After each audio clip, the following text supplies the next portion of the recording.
Assalamualaikum warahmatullahi wabarakatuh.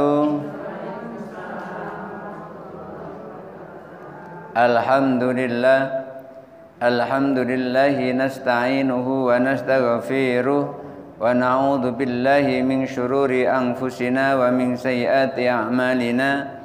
May yahdihillahu fala mudilla lahu wa may yudlilhu fala hadiyalah. Asyhadu an la ilaha illallah wahdahu la syarika lah wa asyhadu anna Muhammadan abduhu wa rasuluhu la nabiyya ba'dah. Allahumma salli ala sayyidina Muhammad wa ala ali sayyidina Muhammad. Rabbi shrah li sadri wa yassir li amri wa hlul 'uqdatam min lisani yafqahu qawli, amma ba'du. Bapak Ibu, ibu-ibu hadirin yang dirahmati Allah Subhanahu wa taala. Jamaah salat asar Masjid Nurul Hasanah. Alhamdulillah kita sekarang berada pada tahun 2025. Tidak menyangka kita bisa sampai ke tahun 2025. Sekarang sudah tanggal 1, berarti hari ini adalah awal tahun. Mudah-mudahan di awal tahun ini kita bisa memulai segalanya dengan awalan yang baik yang diridhoi oleh Allah Subhanahu wa taala. Amin. Allahumma amin. Hari ini kita lanjutkan kajian kita yang lalu. Sebelumnya kita pernah membahas tentang apa yang telah disampaikan oleh hukama, bahwasanya agama dan dunia itu tidak akan ramai kecuali ada 4 hal. Ketika ada 4 orang ini, agama bisa ramai, dunia juga bisa ramai. Tidak hanya agama saja, tapi dunia juga ramai. Siapa itu 4 orang yang meramaikan agama dan dunia itu? Yang pertama adalah umara. Umar itu akan menjadikan dunia ini ramai. Kemudian berikutnya adalah ulama. Ulama juga menjadikan dunia ini ramai, agama ini ramai. Tanpa ada ulama kita tidak akan bisa duduk seperti ini. Karena kita bisa seperti ini lantaran pemberitahuan dan ajaran para ulama yang mengenalkan kita kepada agama. Kalau ulama tidak ada, kita tidak akan kenal dengan agama. Itulah kenapa ketika tentara-tentara muslim berguguran di medan laga ingin jihad fisabilillah, sehingga mereka itu adalah penghafal Al-Quran. Ketika gugur di medan laga, itu sudah dipastikan orang-orang yang menghafal Al-Quran lama-lama habis kalau semuanya seperti itu. Karena sifatnya sahabat itu adalah ketika digenderangkan jihad, itu mereka ramai-ramai daftar. Tujuannya adalah bisa meninggikan kalimat Allah, dan tujuan akhirnya adalah bisa jihad fisabilillah dan gugur di medan laga. Kenapa kok mereka suka gugur di medan laga? Karena orang-orang yang meninggal jihad fisabilillah itu masuk surga tanpa dihisab, sehingga mereka akan selamat. Kenapa? Karena sudah dihisab oleh pedang, sudah ditebas oleh pedang, maka neraka tidak mampu lagi untuk mendekatinya karena sudah didekati oleh pedang. Oleh karena itu ketika dikomandangkan, diumumkan, ada pengumuman jihad fisabilillah, mereka itu seperti laron. Ibu tahu laron? Laron itu sifatnya senang kepada api. Ketika kita punya lampu semprong, lampu yang ada kacanya itu, begitu dia nyala, lampu lain tidak ada, itu niscaya kalau ada laron itu pasti kejarnya api itu. Walaupun dia tahu kalau ngejar api itu pasti mati. Mereka masuk ke dalam semprong tadi, padahal itu sangat panas dan itu mati. Melihat hal ini, Umar bin Khattab mengkhawatirkan keadaan Islam ini. Kenapa kok dikhawatirkan? Lah kalau nanti para penghafal Al-Quran gugur, anak cucunya tahu dari mana Al-Quran? Para penghafalnya sudah tidak ada. Itulah kenapa Umar bin Khattab mengusulkan kepada Abu Bakar As-Siddiq agar supaya Al-Quran itu bisa sampai kepada anak cucu, sampai pada generasi berikutnya. Usul Umar bin Khattab kepada Abu Bakar As-Siddiq adalah supaya Al-Quran itu dibukukan, dijadikan mushaf, dijadikan buku seperti yang sekarang kita baca itu. Itu adalah ijtihadnya Umar bin Khattab, menyampaikan kepada Abu Bakar As-Siddiq. Apa langsung Abu Bakar As-Siddiq menerima ketika Umar bin Khattab menyampaikan hal ini? Tidak. Abu Bakar As-Siddiq itu menolaknya. Kenapa? Karena Rasulullah tidak pernah membukukan Al-Quran. Maka takut nanti terjerumus kepada bid'ah. Itulah kenapa Umar bin Khattab menyampaikan dan Abu Bakar As-Siddiq menolaknya. Akan tetapi dengan penjelasan yang logis yang disampaikan oleh Umar bin Khattab, kalau Al-Quran tidak dibukukan, penghafal-penghafal pada meninggal saat peperangan, lalu anak cucu tahu Al-Quran dari mana? Itulah setelah difikir-fikir oleh Abu Bakar As-Siddiq, akhirnya Al-Quran dibukukan, mulai dibukukan, tapi belum selesai. Akhirnya belum selesai, Abu Bakar As-Siddiq wafat, diteruskan oleh Umar bin Khattab itu sendiri. Dan terjadilah di masa Umar bin Khattab pembukuan Al-Quran satu-satunya yang dipegang oleh Hafsah. Setelah itu ternyata di tempat lain ada pembukuan juga. Akhirnya antara satu kota dengan kota yang lain ada terjadi perbedaan. Utsman bin Affan tidak setuju kalau ada Al-Quran berbeda antara satu tempat dengan tempat yang lain. Akhirnya dikumpulkan kembali seluruh penghafal Al-Quran, termasuk Sayyidina Ali karramallahu wajhah, Zaid bin Sabit, semua sahabat-sahabat itu dikumpulkan. Lalu setelah dikumpulkan, ini ada tulisannya yang ditulis mungkin di pelepah korma, mungkin di kulit binatang, mungkin di batu-batu tulis. Semua tulisan itu dikumpulkan, penghafal Al-Qurannya suruh membaca. Bismillahirrahmanirrahim, alif lam mim. Kata-kata alif lam mim ada enggak di tulisan? Kalau ada, dicatat. Kalau tidak ada, tidak dicatat. Ada hafalannya, tidak ada tulisannya, tidak dicatat. Tapi kalau ada hafalannya lengkap dengan tulisannya, dicatat. Sampai-sampai ada sebuah ayat yang ketika di dalam hafalan sahabat itu ada, tapi di tulisan tidak ada, tidak dicatat. Dicari dulu di mana letaknya ini. Ternyata ketemu. Setelah beberapa saat dicari, ketemu, barulah dicatat. Inilah yang dilakukan oleh ulama. Mereka seperti Abu Bakar As-Siddiq, Umar bin Khattab, mereka itu adalah semuanya ulama-ulama salaf, ulama-ulama terdahulu. Kalau tidak ada ulama seperti itu, sampai sekarang ini kita tidak kenal siapa Allah, siapa Rasulullah. Kita nggak kenal terhadap Al-Quran. Kita bisa kenal itu lantaran mereka mengajarkan kepada muridnya, namanya tabi'in. Tabi'in mengajarkan muridnya, muridnya mengajarkan kepada muridnya, sampai kepada kita. Akhirnya kita kenal Allah, kita kenal Rasulullah, kita kenal dengan Al-Quran. Itulah ramainya agama ini lantaran ada ulama. Kemudian ulama, umara, ada lagi yang meramaikan dunia itu adalah al-ghazah, para tentara. Para tentara ini juga meramaikan dunia ini. Kalau nggak ada mereka bisa berantakan dan amburadul. Siapa yang kuat itu yang menang. Karena ada tentara maka negara kita menjadi aman. Kemudian tidak kalah pentingnya ahlul kasbi, para pengusaha, pedagang, pengusaha, itu yang bikin ramai. Coba bayangkan di kota Jambi ini kalau nggak ada pedagang. pasti nggak ada toko, pasar nggak ada. Oh bayangkan sepi banget. Kita mau beli cabai harus pergi ke kebun dulu, nanam dulu.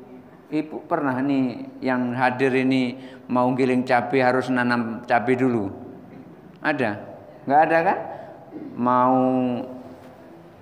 ngasih bumbu cabai dengan bawang merah, nanam bawang merah dulu. Mau ngasih bawang putih, nanam bawang putih dulu. Mau bikin bergedel, nanam.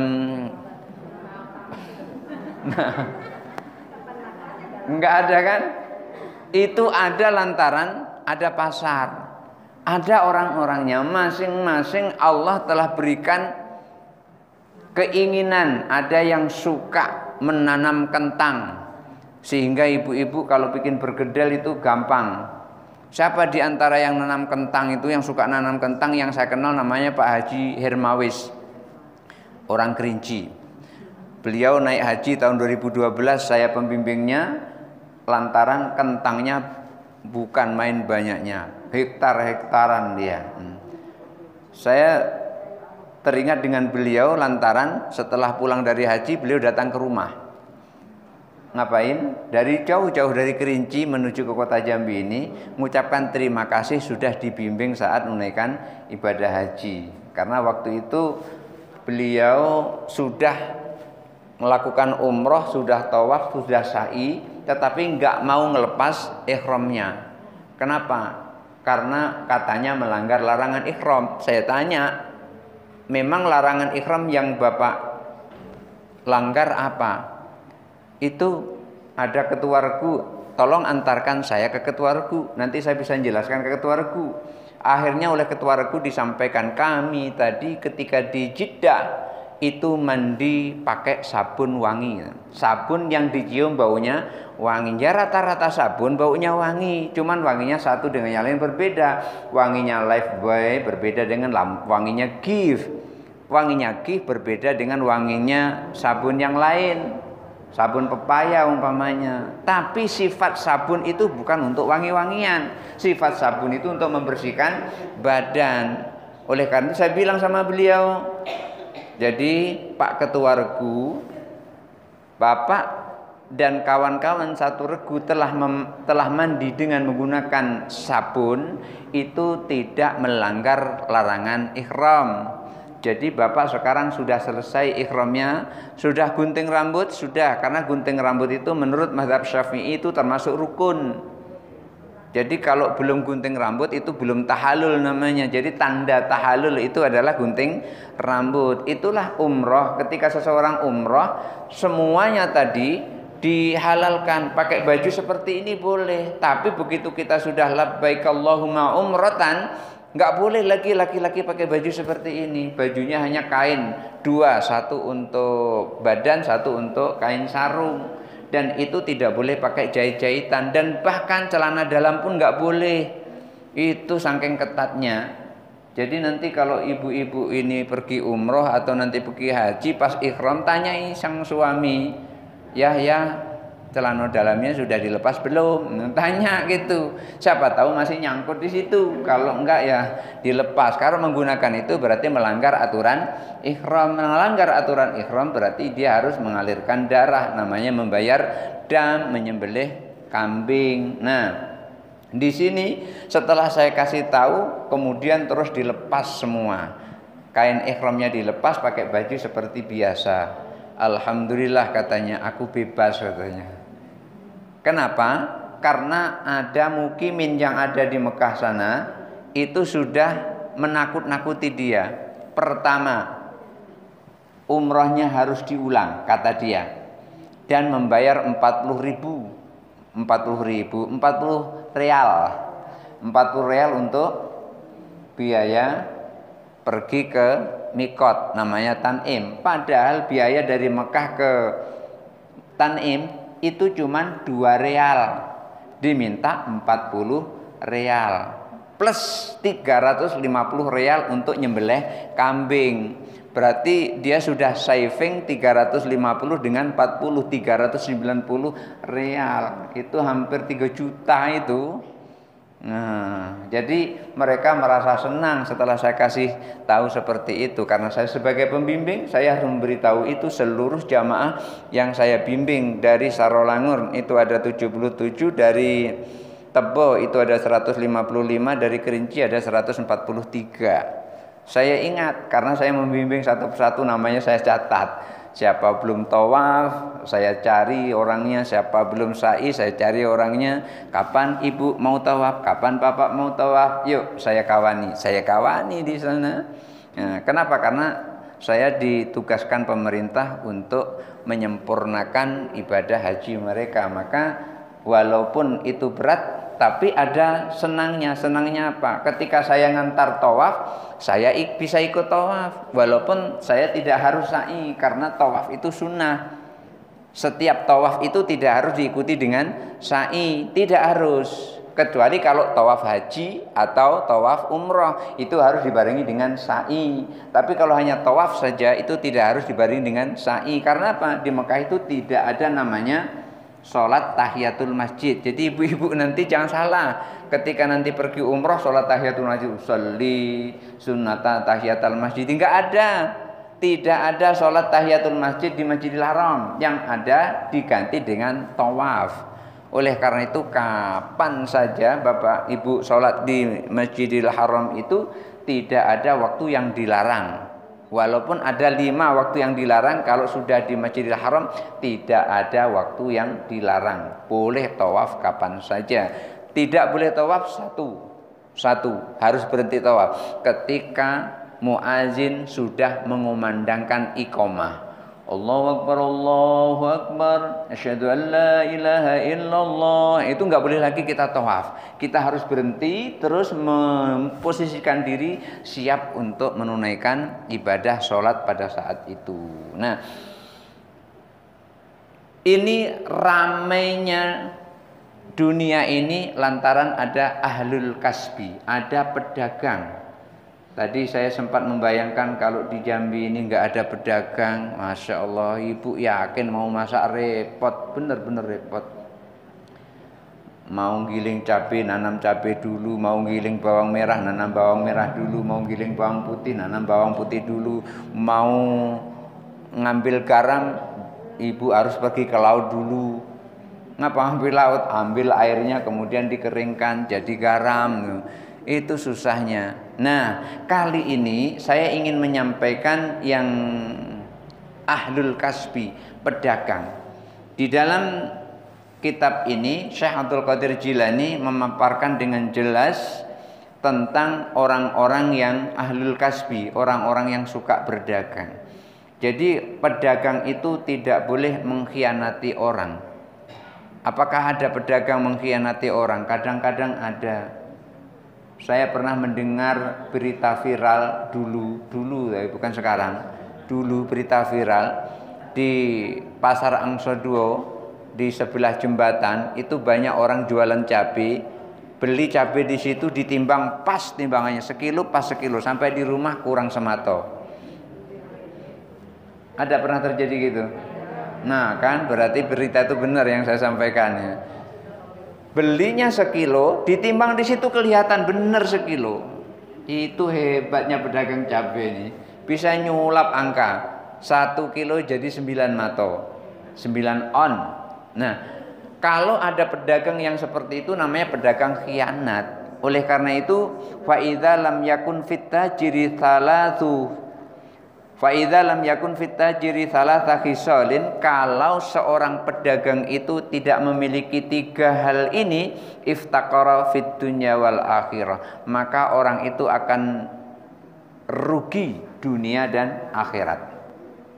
Jadi seorang pedagang itu sekurang-kurangnya memiliki 3 hal ini.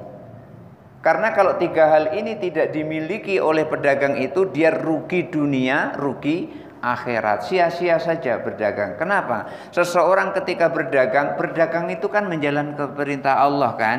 Karena yang menjadikan sesuatu riba itu tidak dari riba itu kan karena dagang.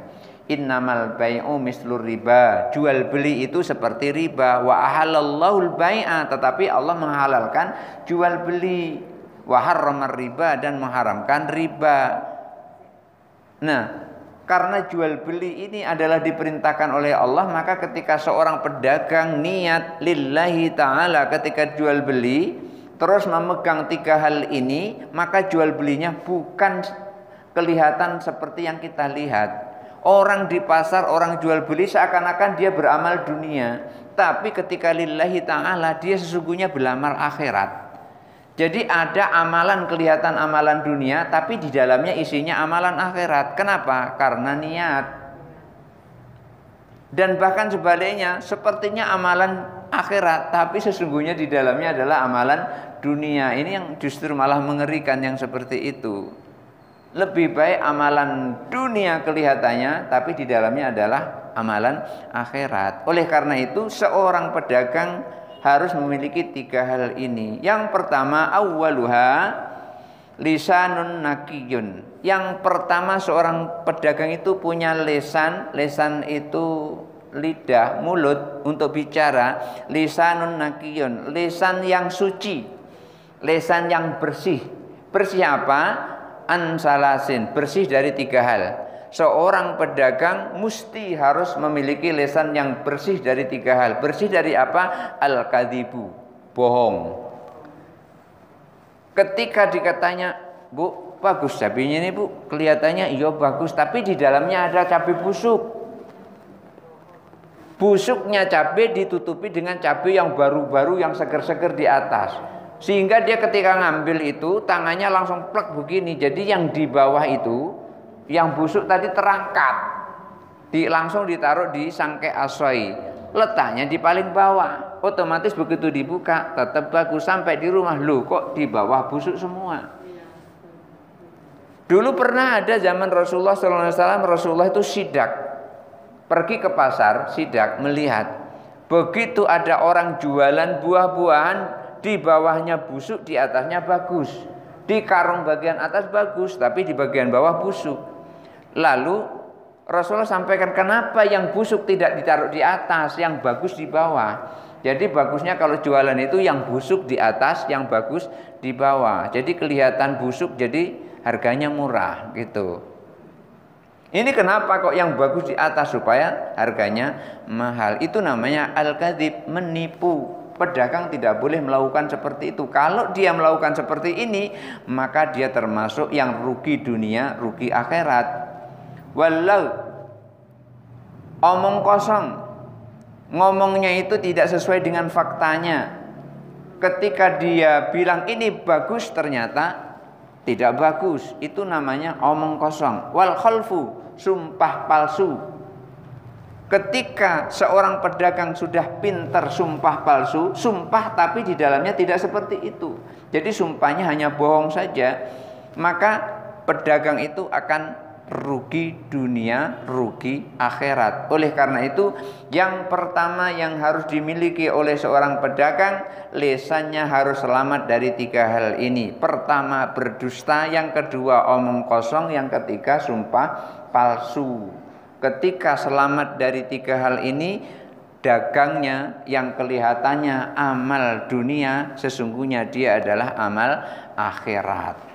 Wasaniyatu, yang kedua, qalbun shafin minal ghassi. Seorang pedagang hatinya punya hati yang bersih dari curang. Pedagang yang suka curang itu kan biasanya pedagang. Saya belum pernah ada melihat ulama curang, enggak ada itu. Yang benar-benar ulama tapi ya, pedagang yang curang itu, nyurangi timbangan, itu kan curang namanya. Wal khianati, kemudian hatinya bersih dari khianat. Wal hasadi, dan hatinya bersih dari sifat hasud. Hasud itu apa? Hasud itu paling gampangnya senang melihat orang lain susah, susah melihat orang lain senang. Itu hasud itu. Kalau kita melihat orang lain susah kita senang, nah itu tanda-tanda itu. Atau melihat orang lain senang kita susah, itu tanda-tanda hati kita itu ada sifat hasud. melihat ada tetangga beli kipas angin, kita yang muter-muter. Bukan kipasnya yang muter-muter, kita tetangga yang muter-muter. Besoknya tetangga kita lihat beli kulkas, kita yang menggigil.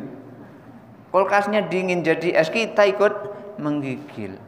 Besoknya kelihatan tetangga beli mobil, nggak kalah kita. Naik mobil juga ambulan. Itu ciri-ciri seseorang hasud, seseorang yang hasad. Jadi yang kedua ini adalah harus punya hati yang bersih dari curang, bersih dari khianat, bersih dari hasud, lijarihi terhadap tetangganya, wa qarinihi dan terhadap temannya. Jangan sampai kita punya tetangga, punya teman, kita sampai curang kepadanya, kita sampai hasud kepadanya, dan kita berkhianat kepadanya. Jangan. Kalau kita memang tidak bisa, katakan tidak bisa. Kalau memang kita rencananya mau bisa, katakan insya Allah. Makanya kata-kata yang paling membebaskan kita dari beban itu adalah insya Allah. Jika Allah menghendaki. Besok ke rumah Bu ya, tolong bantu-bantu karena ada acara insya Allah. Insya Allahnya itu karena kita memang benar-benar pengen datang. Insya Allahnya kita gantungkan diri kepada Allah. Ya siapa tahu pas pada saat itu ada udzur yang tiba-tiba datang. Apakah orang tua kita yang sakit, apakah keluarga kita yang sakit, atau diri kita sendiri yang sakit. Masa iya kita dalam keadaan sakit, sekaratul maut gitu, langsung datang ke tempat tetangga yang mengundang kita? Kan tidak, kita selamatkan diri kita dulu. Oleh karena itu, ketika ada orang yang mengundang karena perlu dengan kita, ucapkan insya Allah.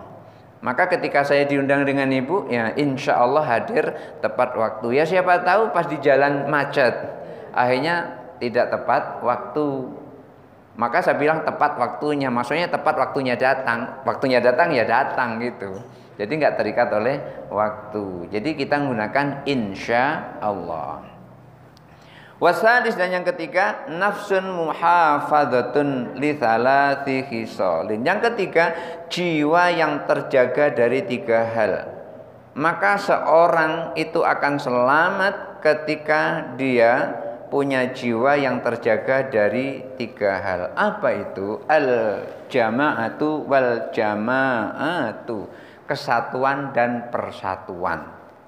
Itulah kita sering menyebut dengan ahlus sunnah wal jamaah. Ahlus sunnah itu kita mengamalkan sunnah Nabi. Kita pengajian seperti ini juga mengamalkan sunnah Nabi. Apa ibu kira Nabi tidak pernah mengajari sahabat? Pernah. Nabi dikumpulkan seperti ini, maksudnya Nabi mengumpulkan sahabat seperti ini, kemudian Nabi mengajarkan. Nabi sampaikan, maka Nabi menyampaikan, ara'aitum, apakah kalian tahu? Kalau tum ini artinya kalian, berarti di hadapan Nabi tidak 1 orang, berarti banyak. Nabi pernah menyampaikan seperti itu. Ara'aitum, apakah kalian tahu? Lau anna nahron ala babi ahadikum, andaikan sungai berada di depan pintu rumah kalian, fayaghtashilu fihi kulla yaumin 5 marat, lalu mandi di sungai itu sebanyak 5 kali, fal yabqa ala badani min duni syai'un, mungkinkah masih ada kotoran di badan? Nabi nanya kepada para sahabat, ngajari seperti ini. Kalian tahu enggak, andaikan ada sungai di depan rumah, ngalir jernih sungai itu, kemudian kalian mandi di sungai itu sehari semalam 5 kali, subuh, zuhur, asar, maghrib, isya, mandi setiap waktu itu, pakai sabun, kemudian pakai sampo, pakai gosok gigi, kira-kira masih enggak kotoran di badan? Itu Rasul tanya kepada para sahabat. Otomatis sahabat langsung menjawab dengan logikanya. Qalu, para sahabat menjawab, "La, tidak ya Rasul. Tidak ada kotoran lagi kalau kami mandi sehari semalam 5 kali itu." Lalu Nabi menyampaikan, "Kadzalika mithlu shalawatil khamsi." Demikianlah perumpamaan sholat 5 waktu itu. Nabi mengajarkan kepada para sahabat. Jadi kita duduk seperti ini ngikuti apa yang telah dilakukan oleh Nabi juga. Hanya mereka-mereka saja yang mengatakan ini nggak pernah dicontohkan Nabi. Mereka nggak tahu yang seperti itu. Nggak mungkin Nabi ngomong sendiri nggak ada orang. Nggak mungkin. Ketika Nabi nyampaikan aro'aitum, apakah kalian tahu, ada kata-kata kalian, tum. Itu namanya dhamir mukhatab jamak. Ini dhamir mukhatab jamak, orang yang kedua. Jamak tum, kalian. Nggak mungkin Rasulnya ngomong kalian nggak ada orang tuh, nggak mungkin. Nggak mungkin yang seperti itu. Nah, makanya kita sering mendengar istilah ahlus sunnah wal jamaah. Kita ini termasuk ahlus sunnah wal jamaah. Kenapa dikatakan ahlus sunnah? Kita ngikuti sunnah Nabi Shallallahu Alaihi Wasallam sesuai dengan kemampuan kita. Ingat, ngikuti sunnah Nabi itu sesuai dengan kemampuan. Kalau tidak mampu jangan dipaksakan. Nabi sendiri yang nyampaikan, idza amartukum bisyai'in fa'malu mastata'tum. Kalau aku perintahkan sesuatu, lakukan sesuai dengan kemampuanmu. Enggak maksa, Nabi itu enggak maksa.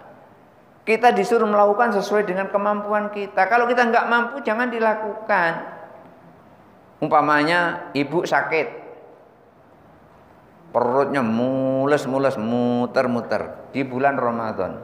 Kata dokter, batalkan puasa, minum obat dulu biar sehat.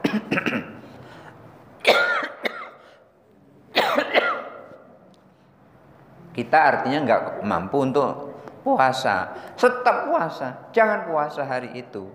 Kenapa? Masih ada hari lain untuk membayar puasa. Lalu bagaimana kalau seandainya kita kuat kemudian tidak puasa? Tidak terbayar walaupun dibayar 1 bulan sekalipun. Ibu nggak ada masalah apa-apa, udzur tidak ada, badan sehat, Ramadan tidak puasa, sehari itu ibu ganti dengan 1 bulan, di bulan berikutnya nggak terbayar itu. Kenapa? Karena tidak ada udzur. Yang kita nggak bisa puasa sehari kemudian dibayar di hari yang lain, itu yang punya udzur. Wa in kuntum mardho au ala safarin. Kalau dalam keadaan sakit atau dalam keadaan musafir dalam perjalanan, faidatun min ayyamin ukhor, maka bayarannya atau gantinya adalah di hari yang lain kalau ada udzur. Kalau nggak ada udzur, sengaja memang meremeh, apalah itu, ndak akan dihukum, ndak. Akhirnya waktu itu nggak puasa dia. Begitu nggak puasa tanpa udzur, badan sehat, kesempatan ada, nggak mau dia melakukan puasa, gampang ganti dengan yang lain. Nggak bisa 1 hari pun ketika kita tidak berpuasa tanpa udzur, dalam 30 hari berikutnya mau bayar 1 hari itu tidak akan mampu membayarnya. Kenapa? Karena tidak ada udzur. Kecuali kalau ada udzur. Dan bahkan kalau ada udzur tidak puasa pun juga nggak apa-apa. Umpamanya mau bayar puasa, sakitnya belum sembuh. Akhirnya apa? Membayar fidyah, diganti dengan membayar makanan. Lantaran apa? Nggak mampu berpuasa. Sampai akhirnya dia meninggal, nggak mampu berpuasa karena kesehatannya nggak cukup. Dan bahkan bisa digantikan oleh anaknya puasanya itu. Lantaran apa? Karena lantaran dia dalam keadaan sakit. Jadi seperti itu. Ini namanya melaksanakan sunnah. Rasul nyampaikan kalau melaksanakan sunnahnya Rasul, laksanakan sesuai dengan kemampuan. Makanya salah satu rukun sholat itu adalah berdiri.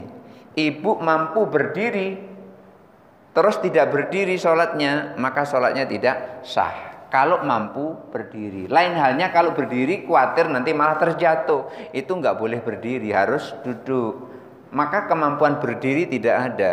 Maka orang itu salah satu di antara rukun sholat adalah berdiri. Kalau nggak mampu berdiri boleh duduk. Nggak mampu duduk boleh baring miring kanan. Jadi tangan kanannya ini di bawah miring kanan itu. Berarti kepala kita di sebelah utara. Sebelah utara sana, sebelah utara itu. Sana selatan. Karena ini harus di bawah yang tangan kanan ini harus di bawah. Jadi kepala kita ada di sana. Kalau nggak bisa miring kanan, ya terlentang melumah kata orang Jawa, terlentang. Nggak bisa juga terlentang, nggak bisa sholat, nah, baru minta tolong orang disolati.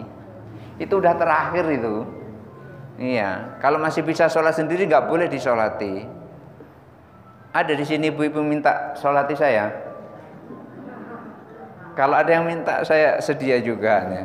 Tapi kalau masih bisa jangan minta disolati kalau masih bisa. Itu terakhirnya. Maka melaksanakan sunnah itu sesuai dengan kemampuannya. Wal jamaah, kemudian berkumpul jamaah. Tidak boleh kita bercerai-berai, kita tidak boleh terpisah-pisah. Jamaah, ngelompok seperti ini namanya jamaah. Tapi kalau kita jamaah, tidak boleh pula kita melepaskan jamaah yang lain. Ketika ini ada satu kelompok pengajian, kemudian ada pengajian lain, menyatu dari satu, maka semakin banyak. Maka itulah diadakan majelis taklim. Awal mulanya adalah dari masjid ke masjid kelompok seperti ini. Kemudian berjamaah lagi semakin banyak dikumpulkan di Masjid Agung. Majelis taklim namanya, tingkat provinsi. Tambah banyak di situ. Ini namanya berjamaah. Tidak boleh bercerai-berai atau memisahkan diri dari yang lain. Oh, kamu jangan sini, kamu bukan kelompok aku. Ini yang nggak boleh yang seperti itu. Kamu jangan di sini. Aku nggak sepaham dengan kamu, nggak bisa. Tidak boleh seperti itu. Itu namanya bukan jamaah. Maka 73 golongan yang terpecah dari Islam itu yang selamat cuma satu, yaitu yang ahlus sunnah wal jamaah, yang memegang sunnah dan dia berjamaah, tidak bercerai-berai. Kemudian yang kedua, seorang tidak akan rugi dunia dan rugi akhirat apabila dia wa talabul ilmi fi ba'di sa'atil laili wan nahari. Termasuk kita ini. Kita ini termasuk orang yang tidak rugi dunia, tidak rugi akhirat. Kenapa? Orang yang tidak rugi dunia, rugi akhirat itu yang kedua adalah suka menuntut ilmu di sebagian malam maupun sebagian siang. Maksudnya boleh di siang hari, boleh di malam hari. Termasuk kita ini kita di siang hari ini, sore hari kita ini, di sore hari ini kita nuntut ilmu sama-sama. Saya hanya membacakan apa yang disampaikan oleh Syekh Abdul Qadir Jilani. Jadi kita sama-sama menuntut. Bukan saya lebih pandai dari ibu-ibu, bukan. Hanya kebetulan saya belajar duluan saja. Itu saja. Ibu belakangan, saya duluan. Kalau saya belakangan, ibu duluan, saya nggak bisa duduk di sini. Kita semua di sini adalah termasuk orang yang tolabul ilmi fi ba'dil laili wan nahari. Kita mencari ilmu di sebagian malam atau sebagian siang. Makanya di sela-sela saya senggang, kitab-kitab yang saya punya itu saya buka satu persatu. Saya pahami. Kenapa kok harus begitu? Karena saya khawatir nanti setelah saya begini terus ada jamaah yang bertanya, saya nggak tahu. Oleh karena itu saya baca dulu. Kalau saya nggak baca kitab ulama, ya saya tidak tahu ilmu ulama. Saya harus belajar dulu. Apalagi yang subuh itu, bapak-bapaknya pinter-pinter semua, nanyanya tinggi-tinggi semua. Kalau saya sampai nggak baca kitab-kitab ulama, gimana saya jawabnya? Seperti kemarin tuh ada yang mengatakan, apa arti la ilaha illallah? Beliau sampaikan ada yang mengatakan tidak ada Tuhan selain Allah. Yang kedua yang mengatakan tidak ada yang disembah kecuali Allah. Yang ketiga tidak ada yang ada kecuali Allah. Yang mana sebetulnya arti la ilaha illallah itu? Yang mana sebetulnya? Ketiga-tiga yang beliau tanyakan itu semuanya adalah benar, sesuai dengan kadar iman masing-masing. Maka pertanyaan itu dijawab oleh seorang ulama namanya Imam Baijuri. Beliau menyampaikan iman itu ada 5. Yang pertama iman taklid. Iman taklid itu ya yang tidak ada Tuhan selain Allah itu tadi. Iman taklid. Naik sedikit namanya iman ilmu. Orang beriman karena belajar dulu baru dia beriman. Dan yang ketiga namanya iman ayan. Karena dia rajin berzikir itu akhirnya hatinya ini bisa meyakini Allah itu ada. Kemudian yang keempat namanya iman hak. iman yang muncul dari kebenaran dalam dirinya setelah dia muraqabah kepada Allah Subhanahu wa taala. Dan yang kelima namanya imanul haqiqah, iman haqiqah. Ini muncul lantaran dia sudah musyahadah, hatinya melihat Allah. Hatinya melihat Allah. Dari mana? Karena dia rajin berzikir itu tadi. Nah, kalau saya nggak baca, saya kan nggak bisa jawab seperti itu. Ya kalau ya ilahat ado, kalau tidak ada kan, kalau ya ilahat ada aman. Saya tinggal duduk aja di sini. Nah, beliau yang menyampaikan duluan. Kalau nggak ada kan mesti harus dijawab. Kemudian yang ketiga, wa isaru mardatillah ta'ala ala ghairihi. Menyebarkan atau mengajak untuk memperoleh ridho Allah terhadap yang lainnya. Artinya gini, kita ketika diadakan pengajian seperti ini, ada yang ngajak, yuk kita hari Rabu datang ke Masjid Nurul Hasanah. Niatnya ketika ngajak itu adalah mencari ridho Allah. Kita ngajak kepada orang lain sehingga orang lain itu juga memperoleh ridho Allah. Maka orang yang mengajak mendapat ridho Allah, orang yang diajak mendapat ridho Allah, yang mengajak ini pahalanya lebih besar daripada yang diajak. Yang diajak memperoleh pahala 1000, yang mengajak memperoleh pahala 1000, maka yang mengajak memperoleh pahala 2000 dengan pahalanya yang diajak, tanpa mengurangi pahala orang yang diajak. Maka ketika kita mengajak orang kepada kebaikan, kita pun memperoleh kebaikan dari Allah melalui orang itu tanpa mengurangi kebaikannya. Ini kadang-kadang ada orang maunya baik sendiri, itu yang tidak boleh. Kita maunya baik sendiri itu nggak boleh. Kalau orang lain baik nggak boleh gitu, itu nggak boleh yang seperti itu. Itu namanya sifat hasad, sifat hasud, dengki. Sehat pengen dirinya sendiri, orang lain nggak boleh sehat, itu nggak boleh yang seperti itu.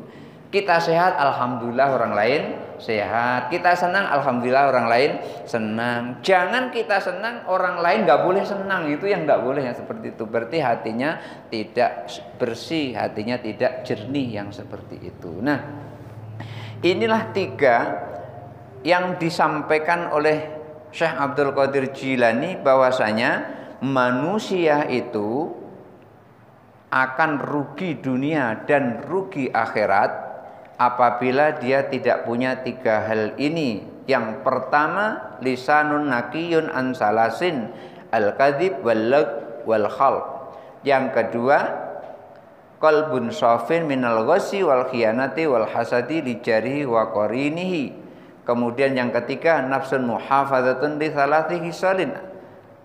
Jiwa yang terjaga dari 3 hal, yaitu terjaga melaksanakan ahlus sunnah wal jamaah, yaitu terjaga persatuan dan kesatuan, suka mencari ilmu dan suka mengajak orang lain menuju ridho Allah. Barangkali itu saja dulu yang bisa saya sampaikan. Mudah-mudahan ada manfaatnya. Insya Allah nanti akan disampaikan tentang orang yang suka makan barang yang haram. Makan barang yang haram, usahanya dengan cara yang haram. Tadi yang ketika jualan, kemudian yang di bawah tidak bagus, busuk-busuk, yang di atas seger-seger, itu kan termasuk menipu. Insya Allah nanti akan dibahas pada berikutnya, karena ini sudah jam 5. Kalau ada mau bertanya disilahkan, kalau tidak ada kita tutup dengan doa. Oh ya, silahkan Bu. Ketika ada uzur di puasa Ramadan, kita tidak bisa berpuasa pada saat itu, maka tunggu setelah selesai Ramadan baru kita boleh bayar, karena bayarnya nggak boleh di bulan Ramadan. Kapan bayarnya? Di bulan Ramadan juga. Jadi bayarnya adalah setelah selesai bulan Ramadan. Ternyata 1 Syawal karena baju baru sudah dibeli, kue udah banyak, sehat badannya. Nengok baju baru sama kue yang banyak itu, sehat badan. Nah, tanggal 1 sehat badan tuh nggak boleh kita bayar puasa. Tanggal 1 nggak boleh. 1 Syawal nggak boleh kita bayar puasa. Kapan bolehnya? Tanggal 2 Syawal. Karena tanggal 1 Syawal haram hukumnya kita berpuasa. Tanggal 10 Zulhijjah haram hukumnya kita berpuasa. 11, 12, 13 Zulhijjah haram hukumnya kita berpuasa. Mau fidyah itu setelah kita berpuasa. Mau fidyah setelah kita berpuasa, ternyata kita tidak sanggup, baru boleh fidyah. Tetapi kalau kita ternyata sanggup, boleh. Artinya gini, fidyah itu adalah ketika seseorang sakit tidak ada harapan untuk sembuh. Kan kita puasa langsung bayar, enggak puasa langsung bayar, enggak gitu. Maksudnya ya bukan bayar puasanya, bayar fidyahnya gitu. Iya, bayar fidyahnya nanti setelah selesai Ramadan. Seandainya selesai Ramadan umurnya enggak ada, gimana? Umurnya nggak ada, nanti yang membayarkan anaknya.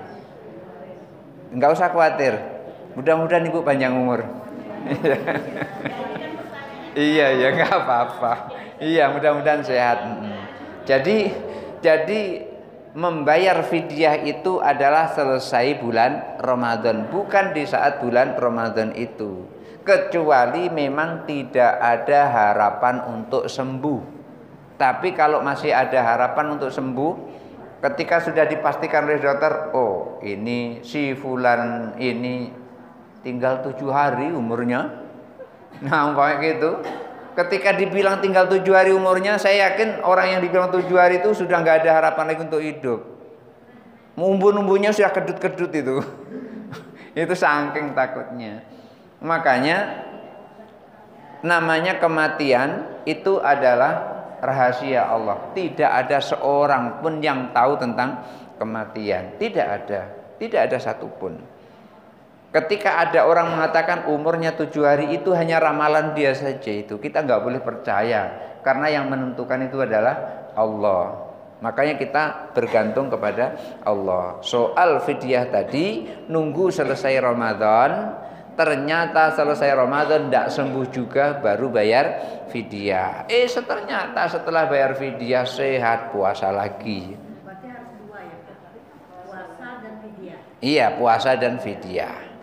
Ternyata nggak sehat juga sampai ajalnya, ya nggak usah bayar puasa, cukup fidyah saja gitu. Jadi kalau ada di sini ibu punya utang puasa tahun kemarin, sekarang segera lunasi, jangan sampai ditunda-tunda sampai puasa besok datang.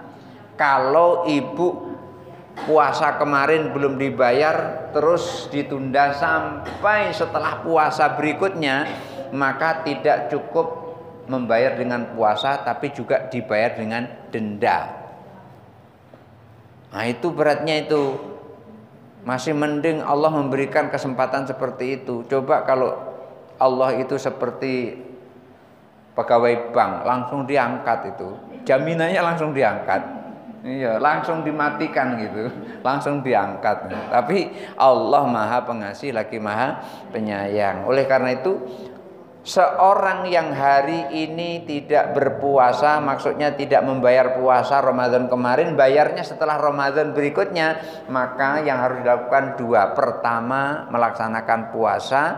Yang kedua, membayar fidyah, membayar membayar denda karena dia menunda puasa. Oleh karena itu, ibu yang hamil itu ketika dia tidak berpuasa di bulan Ramadan, itu ada 2 kemungkinan. 1, kalau tidak puasanya karena takut janinnya nanti dia rusak, maka dia di samping membayar puasa juga membayar fidyah. Tapi kalau dia tidak puasa itu karena sakit, maka dia cukup membayar puasa, tidak membayar fidyah. Sama dengan juga ibu menyusui seperti itu. Kenapa?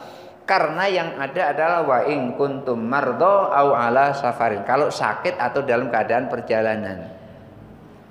Ibu yang menyusui dia tidak sakit, berhenti puasa, ada 2 bayarannya, puasa dan bayar fidyah. Ibu hamil juga begitu. Pas begitu puasa, loh kok gak gerak-gerak, padahal dia juga puasa di dalam perut itu karena ibunya puasa. Akhirnya dia karena gak bergerak-gerak langsung makan gitu. Dibatalkan puasanya.